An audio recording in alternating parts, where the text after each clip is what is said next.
ஒரு மெம்பரை முந்தா நாள் சங்க குழு தலைவருக்கும் உனக்கு என்னையா பிரச்சனை?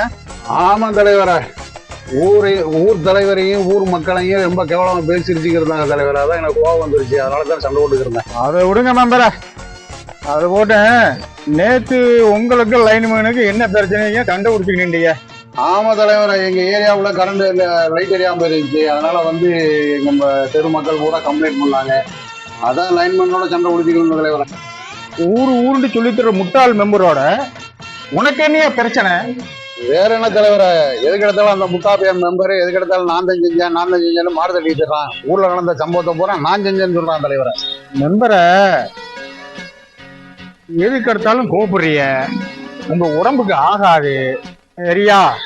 திடீர்னு வந்தா லைன்மேன்ட்ட சண்டைக்கு போறீங்க, இல்லைன்னா வார்டு மெம்பர்கிட்ட சண்டைக்கு போறீங்க. இது எதுக்கு நல்லா இருக்கு? கொஞ்சம் குறைச்சிக்கிறீங்க உங்க கோவத்தை. தலைவரை, அந்த கோவத்தை தான் தலைவரை என்னால கட்டுப்படுத்த இல்லை. என்ன தலைவரை பண்றது, எதுக்கு எடுத்தாலும் கோவம் வந்துருது தலைவரை. மெம்பரை இந்த கோவத்தை எப்படியாவது கட்டுப்படுத்துங்க மெம்பரை. சரி தலைவரை, இந்த கோவத்தை கட்டுப்படுத்துறதுக்கு எனக்கு ஒரு ஆலோசனை சொல்லுங்க தலைவரை. சொல்லுங்க தலைவரை. மெம்பரை கோவத்தை கட்டுப்படுத்துறதுக்கு என்ற ஒரு ஆலோசனை கேட்டே இல்ல. ஆமா தலைவரை, சொல்றேன் கேளுங்க மெம்பரை. சொல்லுங்க தலைவரை. சரியா?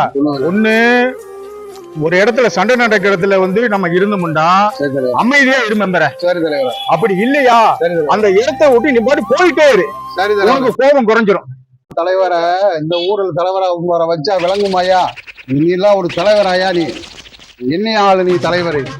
ஆனா முட்டா தலைவரை, நீங்கெல்லாம் தலைவரா இருந்தா உருப்படிமா இருந்தாலும் தலைவரை கோபடாது தலைவரை, கோபடாது உடுங்க தலைவரை, உங்களுக்கு சும்மா கோபப்படுத்தி பார்த்தேன் தலைவரை. அதுக்கு ஏன் என்ன கோபப்படுத்தி பாக்குற தலைவரை? என்னையா பண்ண உன்ன ஏழா நம்ம மெம்பரை என்ன கோபப்படுத்தி பாக்குற? தலைவரை நீங்க தான் தலைவருக்கு கோபப்படாது. இப்ப பத்தியில தலைவரை நீங்களே கோபப்பட்டீங்களா தலைவரை?